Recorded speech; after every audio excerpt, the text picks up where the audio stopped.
안녕하세요. 오늘도 사연살롱을 찾아주셔서 감사합니다. 저는 경기도에 살고 있는 30대 초반의 여성이에요. 저는 얼마 안 되는 결혼 생활에 종지부를 찍고 이혼을 했어요. 이제 3개월쯤 지났는데 굉장히 많은 생각과 감정이 교차했지만 이제 조금씩 나아지고 있네요.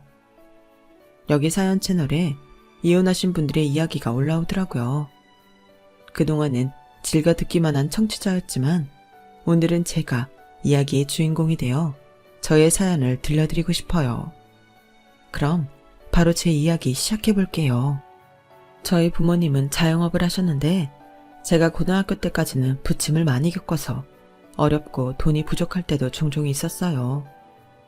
그러다 보니 저는 자연히 용돈을 아껴 쓰는 게 습관이 되었고 다른 친구들처럼 즉흥적으로 놀러가거나 소위 말하는 지름신이 와서 왕창 지르거나 하는 걸 해본 적이 없어요.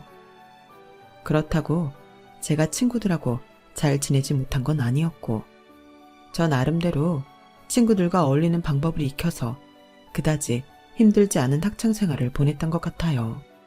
그래도 집에 돈이 좀 많아졌으면 좋겠다는 생각을 하긴 했죠.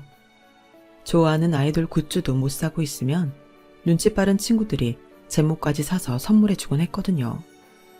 그게 고맙기도 하고 언젠가 갚고 싶기도 했어요. 저의 그러한 바람은 제가 대학교에 가면서 이루어졌어요. 사실 고등학교 때까지만 해도 집안 형편이 좋은 편이 아니라서 대학에 가도 어영부영 하다 보면 학자금 대출 빚만 잔뜩 지고 평생 고생할 것 같은 생각이 들었거든요. 그래서 정신 바짝 차리고 3년간 제가 할 수 있는 공부를 정말 열심히 파고들었어요. 엄마는 그런 저를 보면 늘 미안해 하셨죠. 우리 지선이 좋은 과외 선생님 한번 못 붙여줬는데 이렇게 성적도 잘 나오고 알아서 열심히 하니 너무 고맙다. 너 닮아 그런지 지은이도 지할 일 스스로 잘하니 너무 기특해.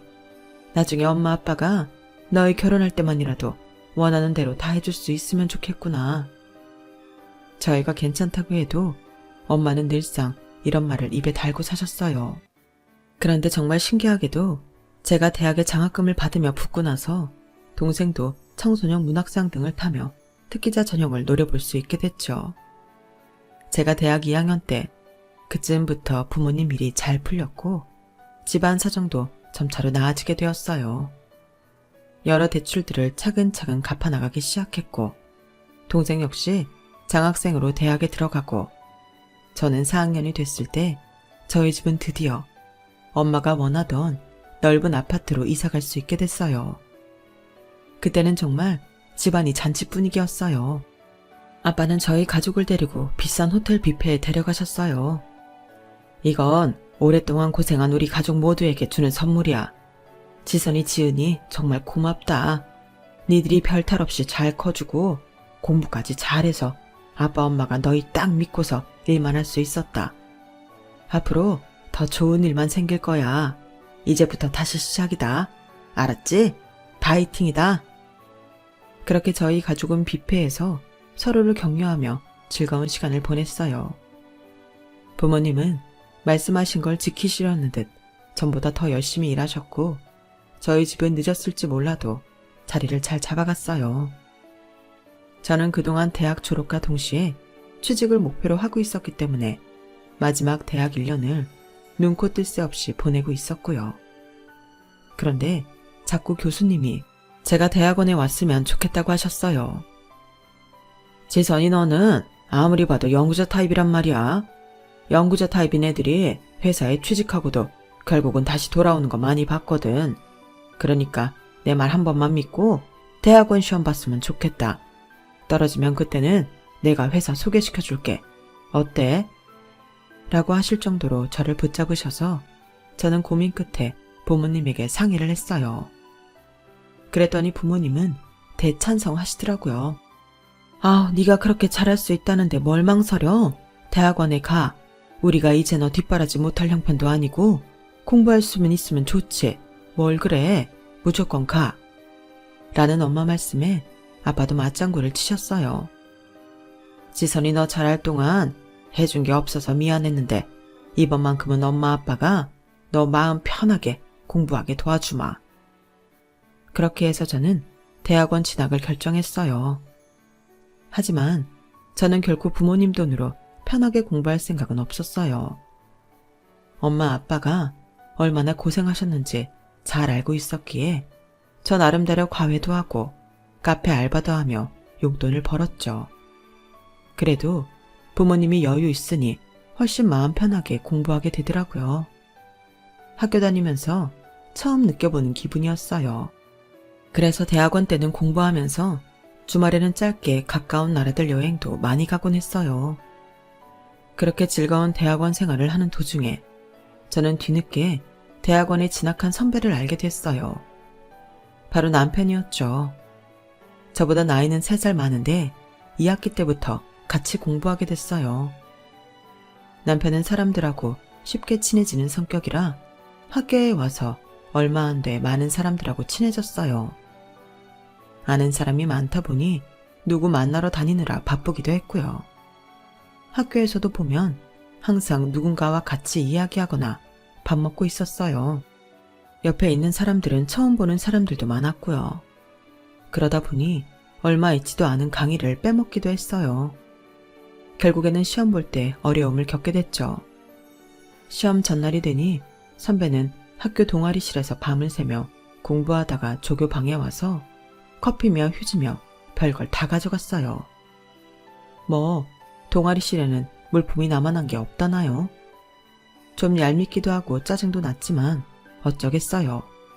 나이도 저보다 많고 뒤늦게 다시 공부한다고 애쓰는 것 같아서 좋은 게 좋은 거다 하고 해달라는 걸 해줬죠. 그런데 어느 날 갑자기 저한테 데이트 신청을 하더라고요. 서지선, 나랑 같이 저녁 먹을래? 그냥 먹자는 거 아니고 내가 들이대는 건데 다 남친으로 괜찮지 않아? 저는 너무 황당해서 머뭇대다가 아무래도 저를 놀리는 것 같아 쓸데없는 소리 말라고 칼같이 잘랐어요. 하지만 남편은 그 후에도 몇 번이나 자기가 말한 것처럼 저한테 저녁 먹자, 영화 보자 하면서 들이댔어요. 그래도 제가 농담으로 받아들이자 자기 정말이라며 이러더군요. 그럼 같이 공부하자. 어때? 이래도 내가 장난 같아? 나 네 시간 안 뺏을게. 그냥 한번 사귀어나 보자는 거야. 하긴 그냥 만나보는 건 못할 것도 없었죠.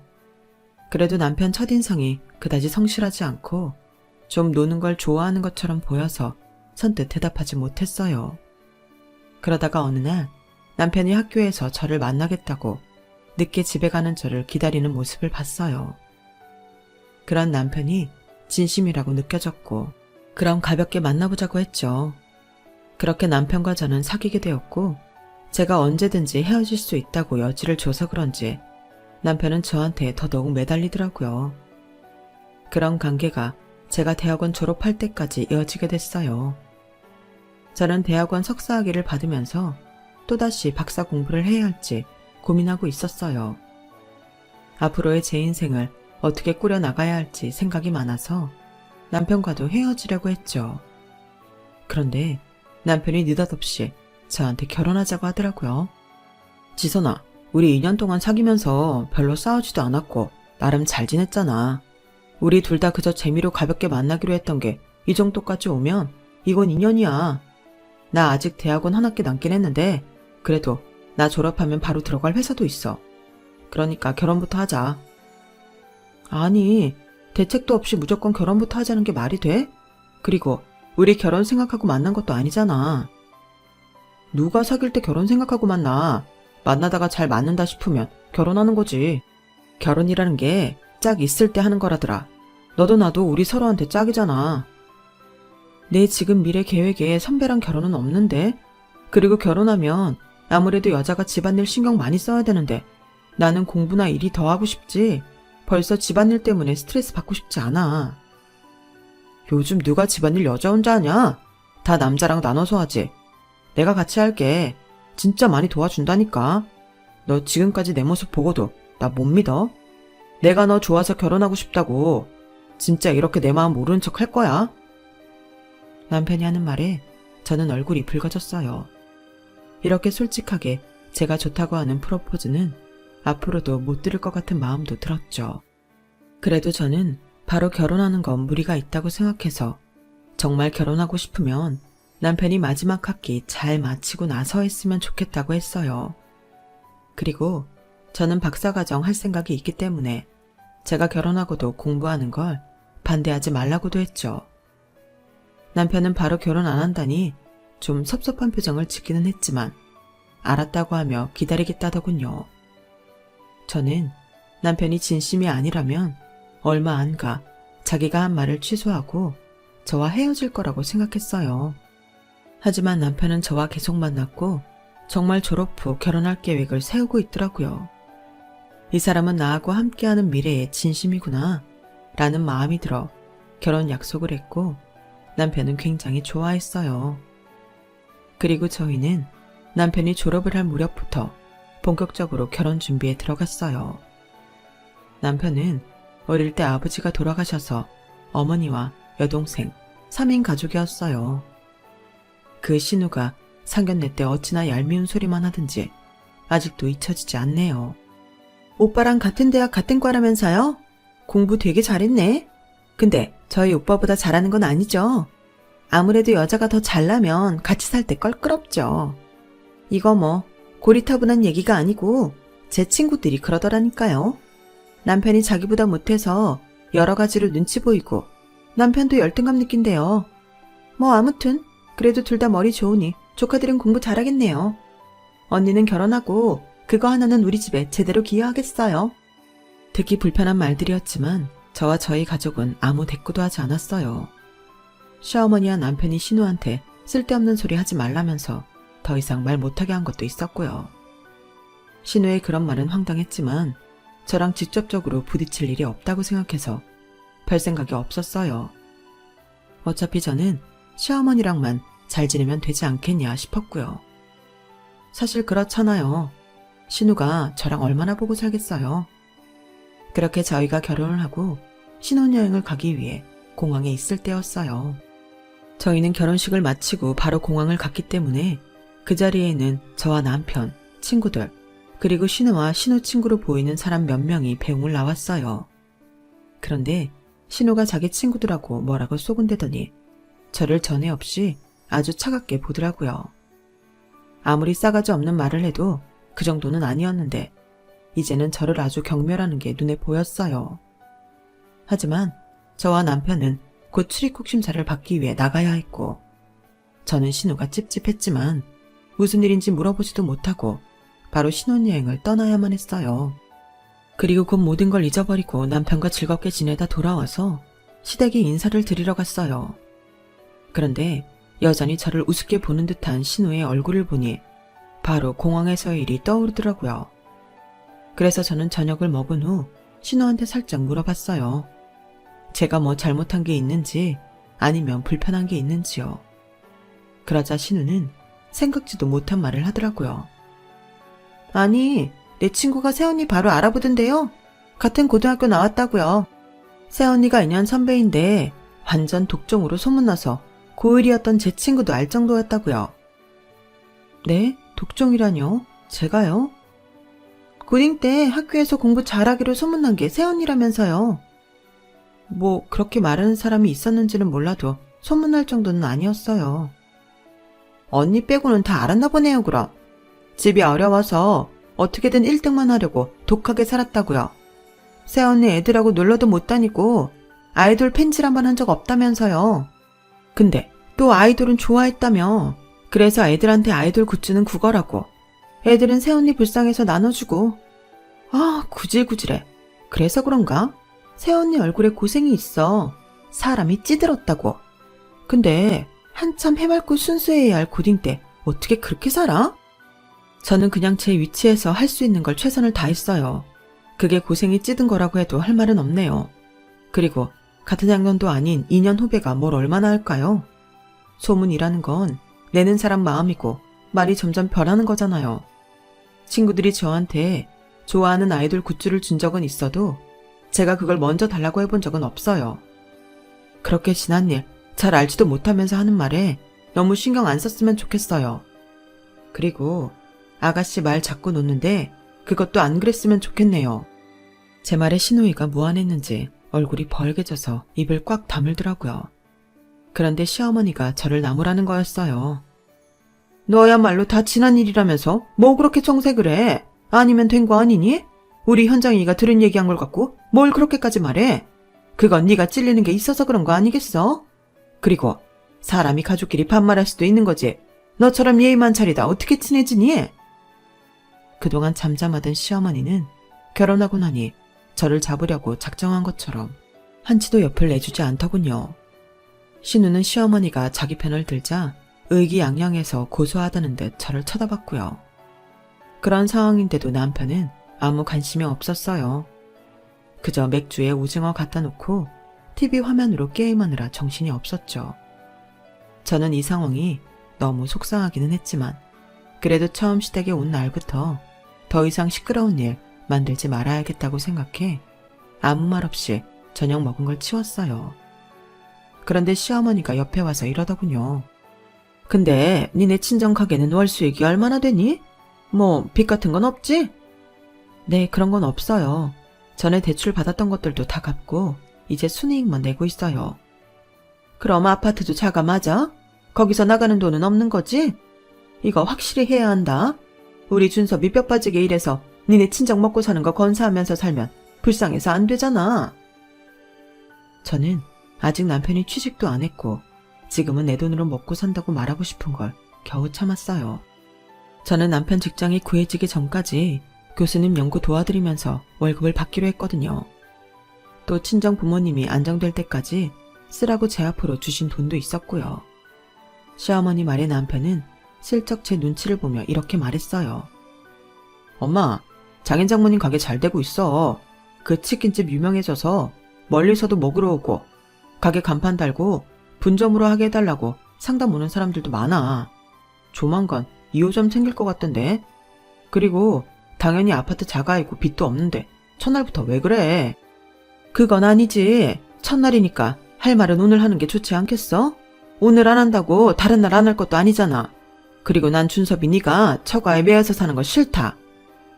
그 말에 저 또한 기분이 안 좋아서 그 뒤로 한마디도 하지 않았어요. 결국 싸늘한 분위기로 시댁 방문을 마쳤고 저는 집에 와서 남편한테 한마디 했죠. 이거 진짜 너무하는 거 아니야?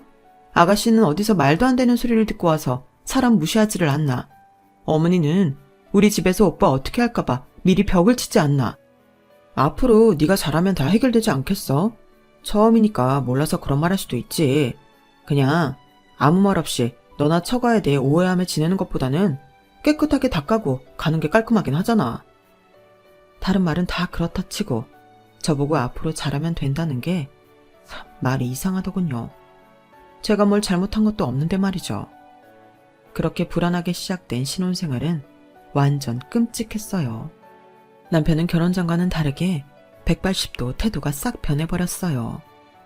제가 연구실에 있을 때도 시어머니는 거리낌 없이 연락을 해서는 저를 집으로 불러다가 별걸 다 시켰어요. 집 청소나 빨래, 설거지 이런 건 기본이고 하다못해 세탁소에 옷 맡긴 것까지 저더러 찾아오라고 하더군요. 제가 남편한테 몇 번 SOS를 쳐서 남편이 시어머니한테 저를 아무 때나 부르지 말라고 하긴 했어요. 하지만 그것도 곧 남편은 불평을 하더군요. 그 정도는 네가 엄마랑 잘 이야기해봐도 되는 거 아니야? 어떻게 번번이 나더러 너 집에 못 간다는 얘기를 해달라고 해? 네가 유치원생이야? 애도 아니고 지 할 일 하나를 못해. 아니, 너 헛똑똑이냐? 머리 좋고 공부 잘하는 것 빼고는 영 지압가림을 못하네. 그런 말이 왜 나와? 왜 사람 인신공격을 하는데? 오빠가 결혼해도 집안일 같이 하자고 했잖아. 나 도와준다고 했고. 그러니 도와달라는 거야. 결혼한 지 얼마 되지도 않았는데 시어머니한테 저 못 갑니다 하는 소리가 쉽겠어? 아니, 내가 우리 집에서 하는 일 도와준다는 거지 엄마 일까지 도와준다는 말은 아니었지. 그리고 뭐 결혼한 지 얼마 되고 안 되고를 따져. 제발 네가 좀 알아서 해. 이러니 말 다 했죠. 저는 남편과 다투고 나면 항상 엄청 높은 벽에 부딪히는 기분이었어요. 신우는 전보다 더 저를 무시했고요. 새언니는 없이 자라서 그런가? 항상 꾀지지하다. 새언니는 명품을 해도 그게 명품으로 안 보이는 거 알아요? 그러니까 잘 어울리는 내가 할 테니까 언니 지갑 놔줘요. 이러면서 제가 내주지 않아도 자기가 냅다 가져가 버렸고 시어머니는 그런 신우를 보면서 애가 재빠르다면서 웃기만 했어요. 게다가 제가 집안 청소를 할 때도 신우는 거실 소파에 길게 누워서 핸드폰으로 영화나 드라마 보며 손 하나 까딱 안 했죠. 무슨 웹툰 작가로 데뷔를 한다는데 그림 그리는 건 한 번도 보지를 못했고 맨날 놀고 있기만 하더라고요. 시어머니는 제가 시댁에서 일을 할 때도 계속 옆에서 저희 친정 불평을 해댔어요. 아니, 암만 본인이 똑똑하고 석사 박사면 뭐하냐고. 어디 가서 치킨집 하는 사돈 뒀다고 하면 내 가오가 뭐가 되겠어. 그리고 치킨이나 튀겨서 그런지 진짜 혼수고 뭐고 어쩜 그렇게 보는 눈이 없는지. 참, 물건 하나를 봐도 안목이 없고 촌스러워서 내가 뭘 하고 다니지를 못하겠어. 시어머니가 그러고 나면 신우가 옆에서 이러는 거였어요. 엄마, 어디서 기름내 나지 않아? 기름 쪘네. 새언니한테서 나는 거 아니야? 평생 거기서 살았을 테니 몸에 뱄지 뭐. 결혼하고 4개월. 저는 이미 지쳤고 남편과도 사이가 나빠졌어요. 남편은 자기 엄마와 여동생 탓은 절대 하지 않았고 저보고 인간관계를 못하는 거라며 마구 몰아세웠어요. 사람이 공부만 잘하면 뭐하냐고. 성격 원만하고 다른 사람 비위도 맞출 줄 알아야지. 이건 지만 잘났다고 목이 뻣뻣해가지고는. 야, 그럴 거면 영구고 뭐고 집어치워. 어디 취직이나 하란 말이야. 요즘은 다 맞벌인데 너만 박사 되겠다고 공부하는 건 아니지 않냐? 그런 말은 오빠가 취직하고 해야 되는 거 아니야? 지금 누가 돈 벌어서 먹고 사는데 그래? 오빠가 그렇게 말하는 연구 때문에 그나마 내가 돈 벌어오잖아. 오빠 결혼 전에 나한테 뭐라고 했어? 내가 박사 될 수 있게 해준다고 하지 않았어? 근데 지금 4개월이 넘어가는데도 취직도 안 하고 어머니랑 아가씨가 무슨 기선제압 하라는 건지 사람 못 살게 구는데도 왜 다 내 탓이야? 이러려고 나한테 결혼하자고 한 거야? 야, 나도 결혼 전에는 네가 이 정도로 답답일 줄 몰랐지. 그리고 너, 나 취직 못한 걸로 쪽을 주냐? 어? 사람 약점 잡고 괴롭히는 게 네 취미야? 사람 자꾸 괴롭히는 거 그거 오빠네 식구들이 나한테 하는 거지. 내가 언제 그랬어? 아니, 내가 오빠 취직 안 한다는 말도 못해? 내가 안 하면 누가 하는데. 와, 진짜 인간이 이렇게까지 앞뒤가 다를 줄 몰랐네. 정말 경악스럽다는 게 이런 거구나. 시간이 갈수록 이렇게 남편과 극으로 치달아 싸우는 일만 늘어갔고 저는 남편이 서운하기만 했어요. 그러던 어느 날 친정에 들렀던 저는 엄마가 가벼운 화상을 입으신 걸 보고 집안일을 하려고 하룻밤 머무르기로 했어요. 그래서 남편한테 친정에서 자고 간다고 전화를 하자 화부터 내더군요. 아, 뭐야, 갑자기 이러면 어떡해. 네 멋대로 하고 싶은 대로 하면서 살 거면 결혼 왜 했냐? 너 내가 아직 취직 안 하고 있다고 이런 식으로 복수하는 거지? 진짜 그렇게 속이 좁아 터져서 연구실에서 일은 제대로 할 수 있냐? 라더니 전화를 먼저 끊어버렸어요. 저는 이게 이렇게까지 막말을 들을 일인가? 서글픈 생각까지 들었어요. 그래도 엄마도 있고 좀 이따 동생 지은이도 온다고 해서 속상함을 감추고 엄마 대신 집안일을 했죠. 그런데 지은이가 집에 오면서 케이크를 많이 사왔더라고요. 오늘 언니 집에 가는 줄 알고 형부랑 같이 먹으려고 샀지? 그럼 내가 잠깐 가서 전해주고 다시 오지 뭐. 아우, 뭘 왔다 갔다 해. 그냥 집에 가. 엄마 괜찮아. 아니야. 내일 병원 다시 갈 때까지 화상 입은 물에 손 닿으면 안 되잖아. 금방 갔다 올게. 하고 집으로 갔어요. 그런데 저희 집 현관문이 살짝 열려있고 안에서는 무슨 고소한 고기를 굽는 냄새가 나더라고요. 이게 다 무슨 일인가 싶어 안을 살짝 보니까 여자 신발 2켤레가 더 있는데 딱 봐도 시어머니랑 신우 거였어요. 제가 온 줄도 모르고 TV를 크게 틀어놓고 거실에서 고기를 굽더군요. 술병도 잔뜩 있고 냄새나니까 여기저기 창문을 활짝 열어놓고 큰 소리로 떠들고 있더라고요. 다른 집에서 항이 들어온다고 들어가서 말하려는데 시어머니가 생각지도 못한 말을 했어요. 준서봐, 근데 새애기네 치킨집은 정말 괜찮은 거 맞니? 나는 아무리 봐도 미덥지가 않아서 말이야. 그거 정말 돈 되는 거 맞아? 오빠, 진짜 집안에 돈 있고 만만한 여자 잡는다고 애썼는데 아무래도 잘못 걸려든 것 같아. 전혀 돈 쓸 생각을 안 하잖아. 그 치킨집 자체가 잘 되는 건 맞아. 단골도 많고 맛집 검색하면 많이 나오거든. 근데 장인이 좀처럼 사업 늘릴 생각을 안 해.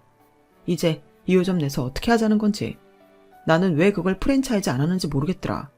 그리고 진짜 없이 살아서 그런가 집도 깨제제하고 나한테도 뭐 하나 번드르르 하고 좋은 걸 사주지 않잖아. 라는 남편 말에 시어머니가 거들었어요. 내가 그래서 좀 알아들으라고 새애기한테 니네 친정 안목 없다. 쪽팔려서 니네가 준 혼수 못하고 다니겠다. 그래도 어떻게든 내가 꿈쩍도 안 하니? 아 정말 답답해 죽겠어. 내 말이 이래저래 답답하니 점점 더 꼴보기 싫기만 하고. 그래도 오빠는 새언니한테 잘해야 뭐 하나라도 받아먹고 헤어지지. 새언니 갈구는 건 내가 할 테니까 오빠는 비위나 잘 맞춰. 그래 내가 치킨집 하나라도 받아내고 결혼 청산한다 진짜. 아니 그 집 쏠쏠한 알부자라고 들었는데 잘못 알았나? 진짜 돈을 안 쓴다니까. 나는 솔직히 장인이 나한테 외제차 하나는 사줄 줄 알았거든. 그 정도 재력은 있다고 들어서. 그런데 진짜 아무것도 없어. 나 참 기가 막혀서. 저는 너무 충격을 받아 바로 쳐들어가서 그 인간들이 먹고 있는 고기판을 뒤집어 엎고 싶었지만 저 인간들은 그것 역시 제 잘못으로 몰고 갈 것 같았어요. 지금까지도 그런 식으로 사람 기죽이려고 했으니까요. 저는 울분을 꾹 누르며 조심스럽게 엘리베이터를 타고 내려왔어요. 정말 이를 너무 악물어서 턱이 다 아플 지경이었죠. 그만큼 저는 억울한 마음을 참느라 너무 힘이 들었어요. 그리고 이혼을 고민하기 시작했어요.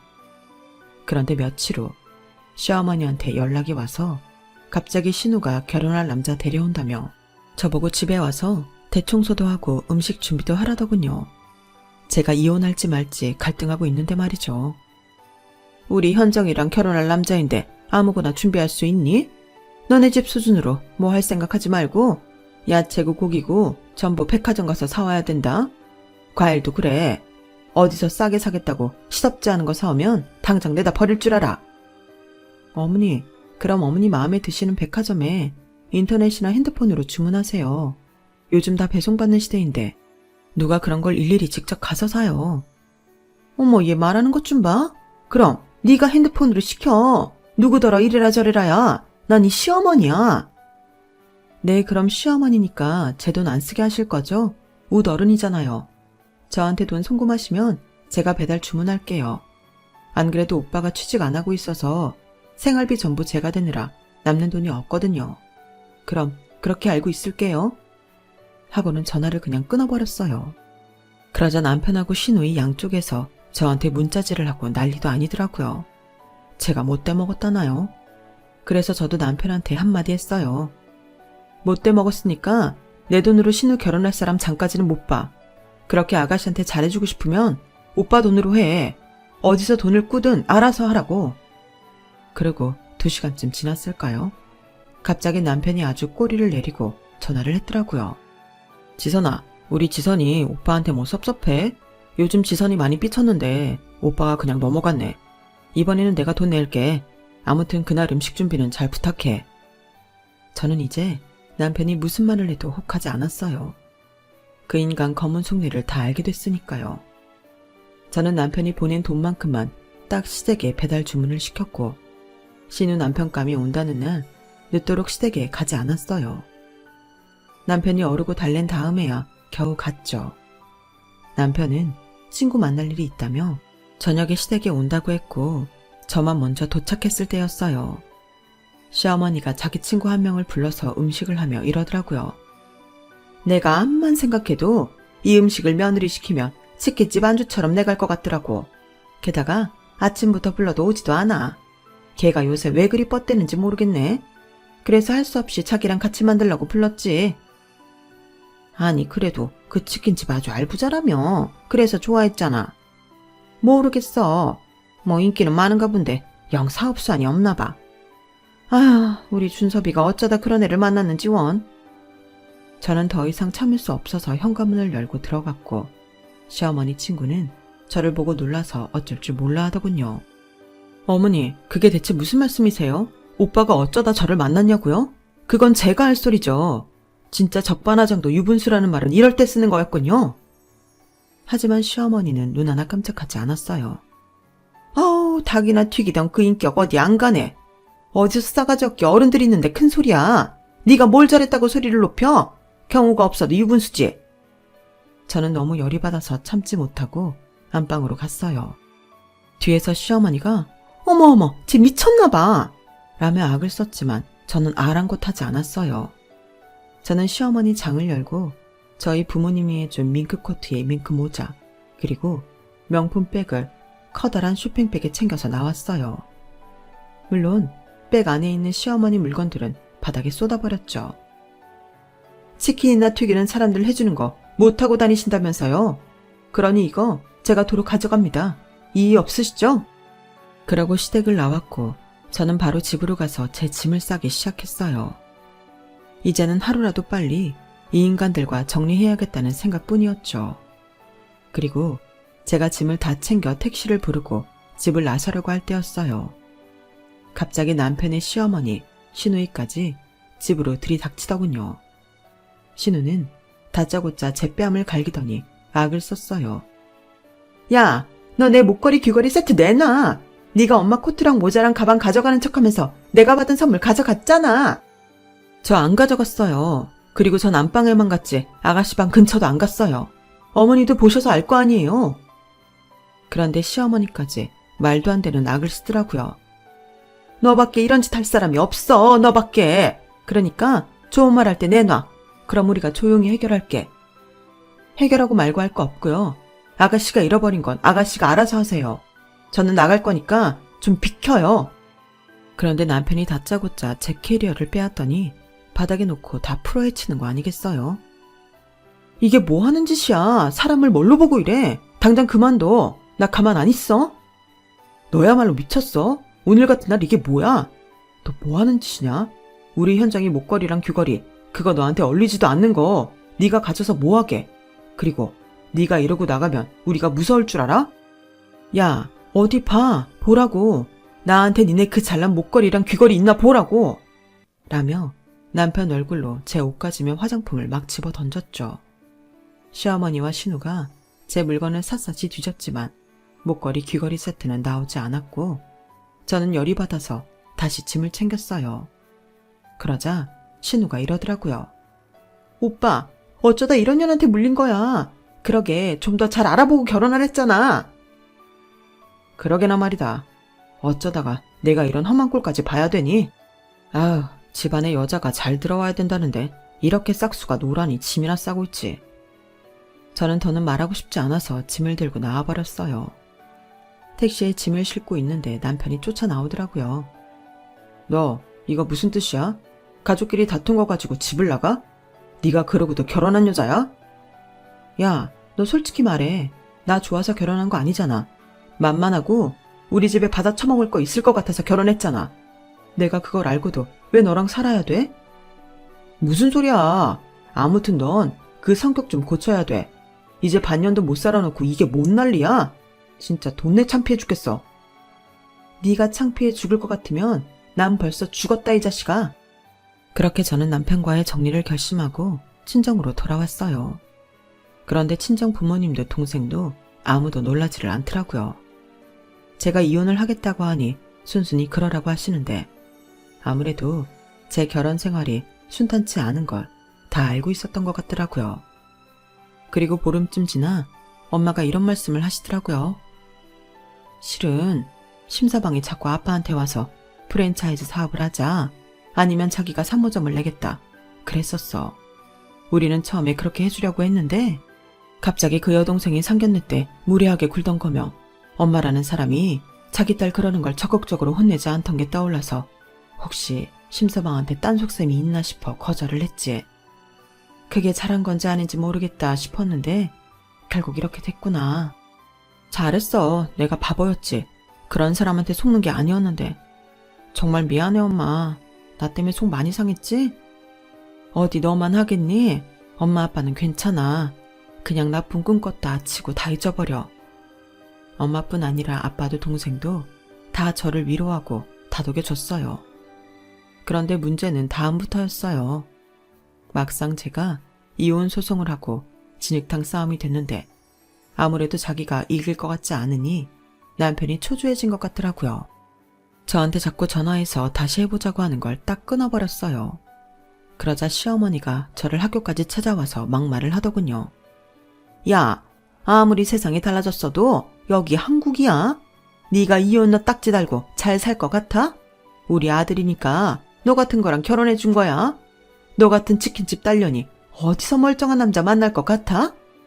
그러며 저한테 손찌검을 하려고 하길래 제가 그 손을 딱 잡아버렸어요. 왜 못 만나? 그 치킨집 있는 건물이 우리 아빠 건데 우리 아빠 건물주야. 니들이 그렇게 되고 싶어하는 건물주. 내가 학벌 좋고 돈 벌고 아빠 건물주인데 왜 내가 아줌마 아들보다 못난 사람 만날 거라고 생각해요? 아줌마, 남 등쳐먹고 사는 인생이라 막대 먹은 거 알겠는데 그래도 교양 좀 키우세요. 이런 데 와서 주접 떨지 말고요. 시어머니는 그 말에 입을 떡 벌리더니 그대로 굳어버리더라고요. 저는 그런 시어머니를 놔두고 연구실로 들어와 버렸고 경비 아저씨들이 시어머니를 내보냈어요. 그날 저녁부터 남편이 쇼를 보여주는데 아주 가관이었어요. 저희 집 근처에 와서는 집에 가는 저를 붙잡고는 허리를 굽히고 비는 신용을 하더라고요. 지선아, 진짜 미안해. 알고 보니까 현정이 목걸이랑 귀걸이 세트 엄마 친구가 가져간 거 있지. 근데 무작정 너한테 뭐라고 했으니 얼마나 속상했겠어. 미안하다. 그리고 우리 다시 한번 생각해보면 안 될까? 내가 앞으로는 화도 안 내고 짜증도 안 내고 정말 잘할게. 내가 철이 없었다 정말. 남편 감으로 실격인 거 알지만 그래도 내가 너 사랑하는 거 알잖아. 지선아, 내 맘 알지? 아주 잘 알지. 심준섭 더러운 심보 처절하게 맛봤지. 너 말이야 우리 아빠 건물주라는 소리 듣고 와서 이러는 거잖아. 그리고 남편감 실격인 걸 아는데 내가 왜 그런 널 구제해주냐? 웃기지 말고 넌 나한테 위자료 낼 준비나 하고 있어. 야, 우리가 같이 한 세월이 있는데 그걸 이렇게 뚝 끊는다고? 그건 아니잖아. 지선아, 현정이랑 엄마가 실수한 거 내가 다 사과할게. 실수는 내가 했지. 너라는 인간한테 넘어가서 결혼한 거. 이제 다시는 오지 마. 너 우리 집 앞에 못 오고 이렇게 중간에서 나 붙잡은 거 우리 아빠 무서워서 그러는 거잖아. 근데 여기 이 동네에 우리 아빠만 내 편인 줄 알아? 아저씨, 여기 이 자식이 저 붙잡고 괴롭혀요. 제가 아빠 친구분을 보자마자 소리를 치자 덩치가 좋은 아빠 친구는 성큼성큼 다가왔고 남편은 찍소리도 못하고 도망가 버렸어요. 그리고 결국 저는 법원에서 승소 판결을 받았고 남편은 제게 위자료를 건네줘야 했어요. 그 사이에 신우는 결혼하기로 했던 남자한테 투자로 사기치려다가 걸려서 파혼하게 됐고 시어머니는 신우가 사고 친 거 갚아주느라 집도 내놓았다고 해요. 남편은 그제서야 취직한다고 여기저기 알아보러 다녔다는데 교수님이 남편이 한 짓을 다 듣고는 이쪽 분야에 발도 못 붙이게 해주겠다고 지인들에게 연락하셨다더라고요. 제가 아는 건 저한테 위자료를 주고 난 후에도 남편은 취직을 못했고 결국 이런저런 아르바이트를 하고 있다는 거예요. 이 일을 겪으며 힘들고 고통스러웠지만 그래도 제가 정신 똑바로 차리고 저를 믿어주고 친정 식구들을 믿으니 모든 일이 잘 해결되는 걸 보고 성실한 사람은 결코 하늘이 버리지 않는다는 걸 알았어요. 그리고 이런 일이 또 인생 사는데 도움이 될지 누가 알겠어요. 그래서 저는 오늘도 희망을 품고 살아가려고 해요. 제 이야기는 여기까지예요. 긴 이야기 들어주신 분들 모두 감사드리고요. 항상 건강하시고 행복하시길 바랄게요. 여러분, 사연 댓글에 응원과 현명한 조언 부탁드려요. 좋아요와 구독은 저에게 큰 힘이 됩니다. 오늘도 좋은 일 가득하세요.